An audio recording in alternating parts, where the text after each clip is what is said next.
जाते, लेकिन जो खुदावन ने कलाम दिया लोग नहीं सुनते, क्योंकि उनकी कानों की खुजली दूर करने वाला कलाम नहीं था। पूरी बाइबल के अंदर पैदाइश की किताब जब बागे अदन के अंदर से आदम जो है और हवा निकाले गए, तब से लेके अब तक यहां पर चोट करने वाला कलाम हुआ है। कभी नोट किया आप लोगों ने? हजरत नूह ने क्या कहा? तौबा कर लो, तौबा कर लो, तूफान आने वाला है। समझ में नहीं आ रही लोगों की, तूफान आने वाला है, और बल्कि मजाक करना शुरू हो गए। मौसम साहब बारिश कभी देखी नहीं है शायद उन्होंने, और खुश्की के ऊपर ही कश्ती बन रही है, खुश्की पे कश्ती बनाई जा रहा है। कहता नूह जरा ना उखला गया है, पागल हो गया है, लोग ये कहते थे। लेकिन फिर क्या तूफान आया? तूफान आया क्योंकि वो तालीम दे रहा था यहां पे चोट करने वाली, लेकिन किसी ने असल कबूल नहीं किया। यहां से सुना और यहां से निकालते गए, और फिर तूफान आया। और फिर बाइबल बयान करती है इतना चढ़ा कि पहाड़ों की चोटियां भी जम हो गई। इतना पानी चढ़ा, पानी के जमीन के सोते फूट निकले, आसमान खुल गया, और फिर पानी ही पानी, और पानी के ऊपर कश्ती, और कश्ती में वो 8 जाने, और इसके बाद वो जोड़ा जोड़ा, और जो खुदावंद ने 7 जानवर कहे थे आग रखने के, वो बाकी सब गए। वजह क्या थी? कानों की खुजली दूर करने वाली बात, तालीम नहीं थी। और पलूस और फिर जितने भी अंबिया मुस्लिम हैं, राष्ट्रवाद लोगों ने हमेशा ईमान को चेक करने के लिए कहा, देखो अपने अंदर क्या कर रहे हो, किस लिए आए हो। दुनिया में आप लोगों को बनाने का एक मकसद है। आदम और हवा को बनाने का मकसद किसी को पता है क्या था? आदम और हवा को क्यों बनाया गया? आदम और हवा को क्यों बनाया गया? What was the reason God has created the Adam and Eve? क्या वजह थी कि आदम और हवा को बनाया गया? 2 वजूहात थी, याद रखिएगा। नेक्स्ट टाइम कोई पूछे तो आपने बताना है, बहना हेलो बात नहीं करनी।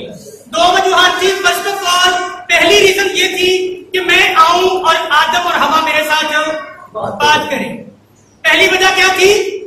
मेरे साथ बात करें। और दूसरी वजह थी पलो बढ़ो फलो फूलो जमीन को, यानी कि एंजॉय करो।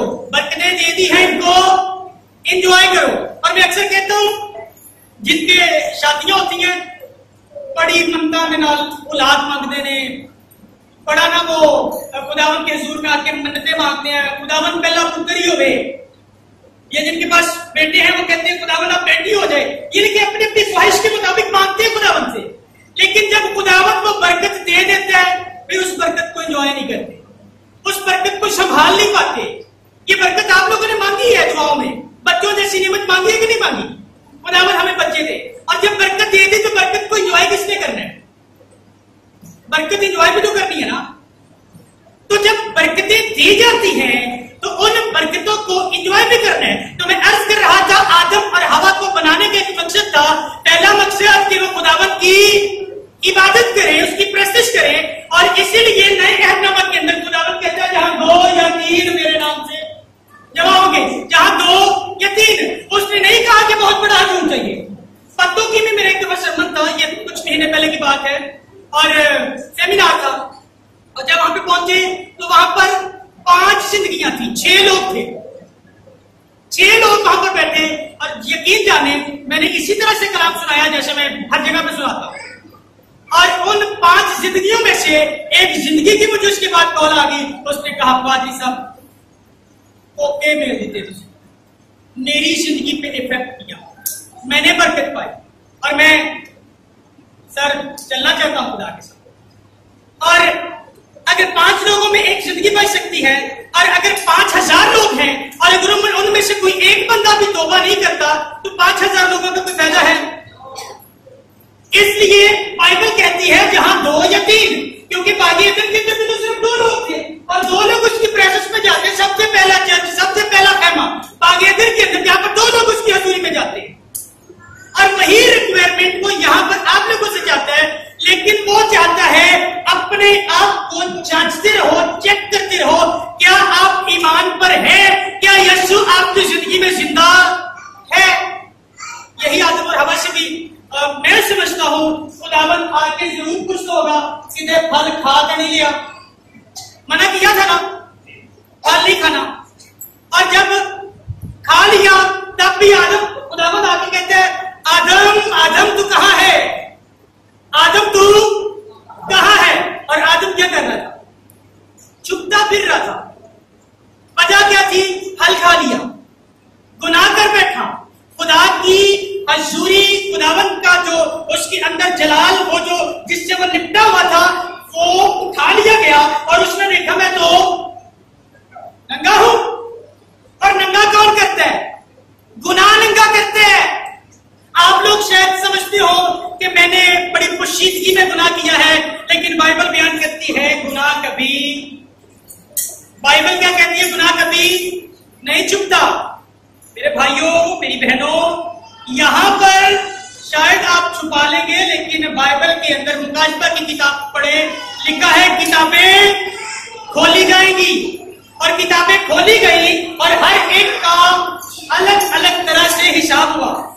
वहां पे क्या गुनाह ने नंगा किया या नहीं किया, हम लोग किया। वहां पर उसने कहा इनको डालो उस जगह पर जो इन लोगों के लिए तैयार की गई है, और उसके अंदर बाइबल बयान करती है उस दोज़ख के अंदर एक ऐसा कीड़ा है जो कभी नहीं मरता, जो कभी नहीं मरता। आग और गंधक की चीर के अंदर इनको डाल दो। क्यों, क्योंकि बुजुर्ग पलूस ने करंथस की कलीसिया को कहा चेक कर तू ईमान में मजबूत है, उसने कहा चेक कर यीशु तुझ में जिंदा है। और मैंने अपने खादम आरिफ रजा गिल को भी वहां पर भेजा, कहा जाके उनको चेक करवा यीशु जिंदा है।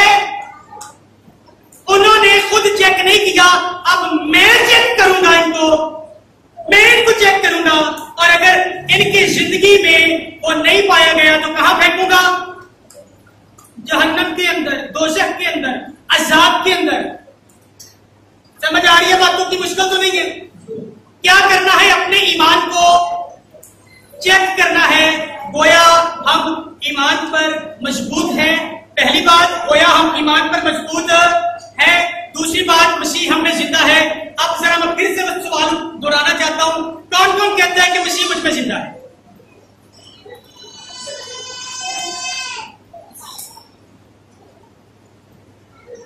यूहन्ना की इंजील 14वें बाब की 15वीं आयत के अंदर लिखा है, जो ये कहता है कि मैं खुदावंद यीशु मसीह से मोहब्बत करता हूं, वो मेरे हुक्मों पर अमल करेगा, वो मेरे हुक्मों पर। यूहन्ना की इंजील 15वें बाब की 10वीं आयत में लिखा है, जो मेरे हुक्मों पर अमल करेगा वही मुझसे मोहब्बत करता है। कितने बहन भाई हैं जो उसके हुक्मों पर अमल करते हैं? ये दूसरा सवाल है। उसके हुक्मों पर अमल करते हैं। पहला सवाल, कितने लोग कहते हैं मसीह हम में जिंदा है?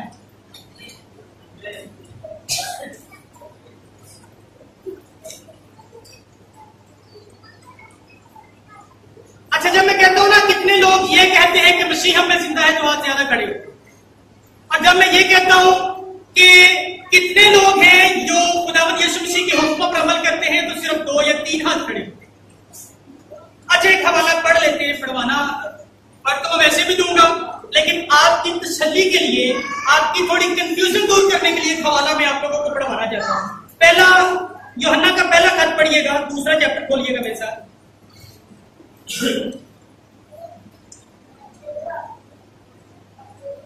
फिर कहता हूं, कश्ती दे दी है आप लोगों ने यीशु को, आप लोगों ने कहा है यीशु तेरी हजूरी में हूं, अब ये कश्ती तेरी है, तू बैठ, इसमें बातें कर। अब वो बातें कर रहे हैं, जरा सुन लीजिएगा उसे। ये आप लोगों से उसने बातें करनी थी, और गवाही के तौर पर आप लोगों को बताता चलूं, पिछले कोई 2-3 माह से भाई साहब चाह रहे थे कि मैं यहाँ पे आऊं और अंजील की मुनादी करूं, लेकिन खुदावंद की मर्जी नहीं थी।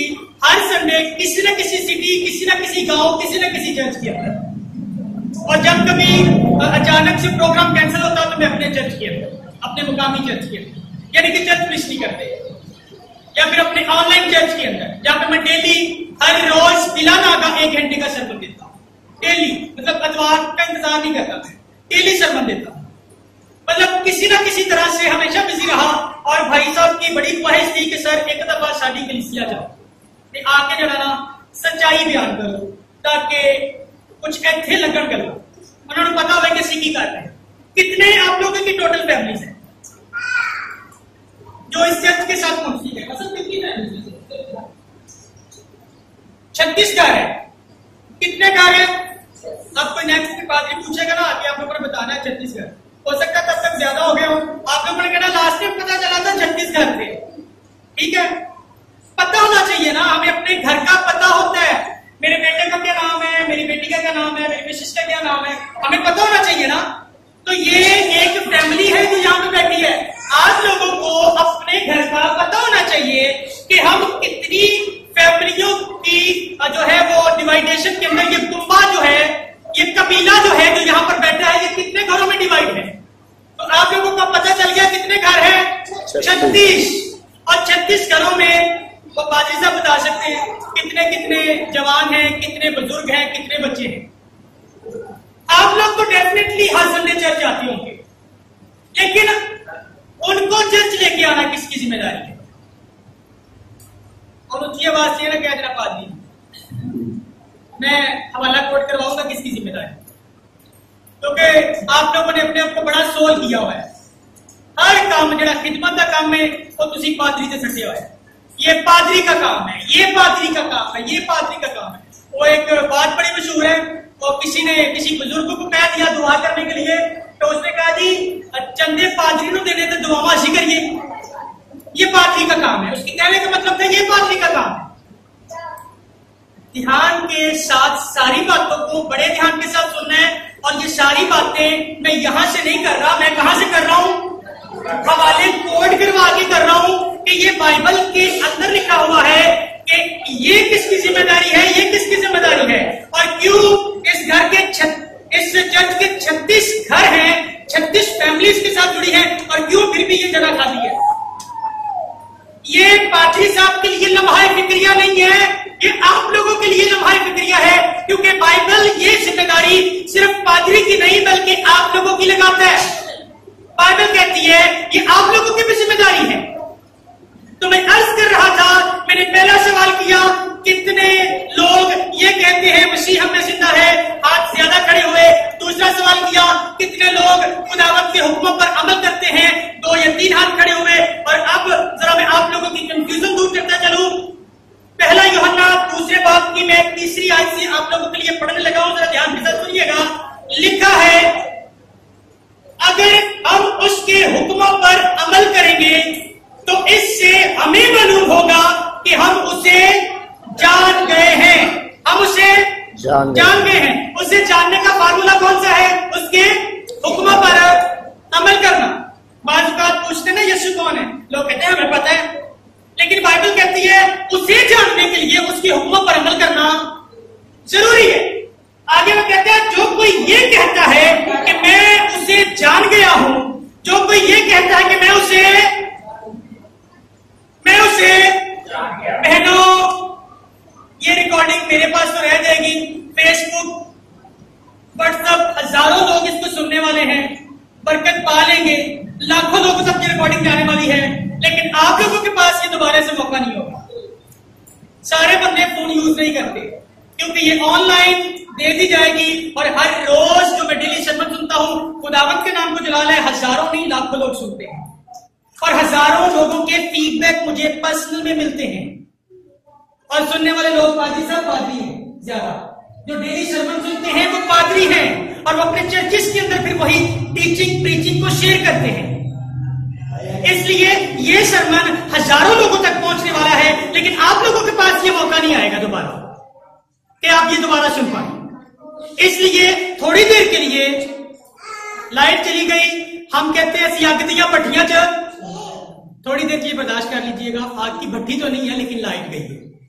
इकरार हम आग की भट्टी में जलने का करते हैं। इसलिए इस पे जोर नहीं देना, अक्लें खुली रखनी है, दिलों को आजाद रखना है ताकि वो यहाँ पे उतरे। आयत का दूसरा हिस्सा कहता है, जो कोई ये कहता है कि मैं उसे जान गया हूं और उसके हुक्मों पर अमल नहीं करता, वो झूठा है और उसमें सच्चाई नहीं है। वो झूठा है। वो क्या है? वो क्या है? जरा बुलंद आवाज में कह सकते हैं, वो क्या है? झूठा है। वो क्या है? झूठा है। प्लीज मैं आप लोगों के लिए आया हूं, आज गवाही के तौर पर ये कहने वाला हूं। आज मेरा सरमन कच्ची कुट्टी कोट राधा किशन के अंदर था। पादरी साहब की कॉल आई, शहजाद प्यारा से सारे वाकिफ हैं, परस्तार हैं, उनके चर्च में आज मेरा सरमन था, लेकिन मैंने उनको अगले संडे का टाइम दिया। मैंने कहा पादरी साहब अगले संडे आपके चर्च में आऊंगा, ये संडे बुक है, ऑलरेडी मैं किसी कलीसिया की रहनुमाई करने जा रहा हूँ, उनको सच्चाई बताने जा रहा हूँ ताकि उनके कानों से होते हुए यहाँ तक कुछ पहुंचे, उन्हें पता हो कि हम क्या कर रहे हैं हमें और हमें क्या करना है। तो मैं अर्ज कर रहा हूँ, बाइबल कहती है, मैं नहीं कहता, जो मेरे हुक्मों पर अमल नहीं करता वो इकरार कर लीजिए, कुछ नहीं होता। जो हुक्मों पर अमल नहीं करता वो झूठा है। बाइबल बयान करती है, इकरार मुंह से किया जाता है, ईमान दिल से लाया जाता है। और हम ईमान पर बात कर रहे हैं और यीशु मसीह किसकी जिंदगी में जिंदा है इस पर बात कर रहे हैं। टॉपिक से इधर उधर तो नहीं जा रहा, टॉपिक पे रहकर बात कर रहा हूं। बिखर तो नहीं रही चीजें, टॉपिक बिखरा तो नहीं है, बातें समझ में आ रही है, मुश्किल तो नहीं है। तो बाइबल क्या कहती है, अगर आप अपने ईमान को चेक करते हैं और अपनी जिंदगी के अंदर देखते हैं कि मैं तो ईमान पर कायम नहीं हूं, आप अपनी जिंदगी में देखते हैं यीशु तो मेरी जिंदगी के अंदर जिंदा है ही नहीं, और मैं यहां से कहते रहता हूं मेरा यीशु जिंदा है, उसकी कब्र आज भी खाली है। तो बाइबल क्या कहती है? बाइबल कहती है, ये नारे लगाओ, बाइबल कहती है यीशु यहां जिंदा होना चाहिए। इसलिए यहां से ऊपर वाला जिंदा है, यीशु जिंदा है, ये इजहार इकरार करना अच्छी बात है, लेकिन इससे दूसरे लोग बरकत पा लेंगे, आपकी अपनी जिंदगी में कोई फर्क नहीं पड़ेगा, क्योंकि आपके यहां जिंदा नहीं है, सिर्फ यहां जिंदा है। तो आप दूसरों को बता रहे हैं कि मेरा यीशु जिंदा है। तो बाइबल कहती है, जो हुक्मों पर अमल नहीं करता वो झूठा है, उसमें सच्चाई नहीं है। और सच्चाई क्या है? सच्चाई क्या है? खुदा का कलाम। यानी कि रसूल ये कहता है उसकी जिंदगी के अंदर कलाम नहीं है, और जिसकी जिंदगी के अंदर कलाम नहीं है वो झूठा है। वो भेद बड़ा तो नहीं है, सिंपल है बातें। आपकी जिंदगी के अंदर क्या होना चाहिए? कलाम होना चाहिए। अगर कलाम आपकी जिंदगी के अंदर नहीं है, कलाम आपकी जिंदगी के अंदर नहीं है, सच्चाई आपकी जिंदगी के अंदर नहीं है, यीशु के हुक्म आपकी जिंदगी के अंदर नहीं है, तो बाइबल कहती है आप झूठे हैं, आप झूठे हैं। और कुछ इसी तरह की सच्चाई मैं एक दफा लाहौर किसी मीटिंग में एक्सप्लेन कर रहा था, सच्चाई कानों पे लगी, और वही बाजुकात में जब तवज्जो लोगों की खींचता हूं, तवज्जो के साथ सुनते हैं, तो मेरे लिए अपने लिए नुकसानदा वो चीजें हो जाती हैं। एक बंदा था, वो शराब बेचता भी था, शराब पीता भी था, और ठीक आधे घंटे के बाद खड़ा हो गया, कहता बंद करें, आप क्या सुना रहे, बंद करें, आप क्या सुना रहे।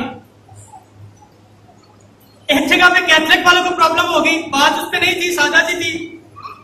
मीटिंग खत्म हो गई, बाहर निकले, और जब हम तीसरे चौक पर पहुंचे, कैथलिक के लोगों ने रोक लिया और वो गाली गलौज की। मैं कहता हूं वो मेहमान नवाजी की उन्होंने हमारी, दूसरी उनकी सिटी पे गए थे, सच्चाई बयान की, तो वो उन्होंने मेहमान नवाजी की। और मैंने कहा जनाब, अगर आप मेहमान की मेजबानी ऐसे करते हैं, इस तरह से करते हैं, तो थोड़ी और कर लें।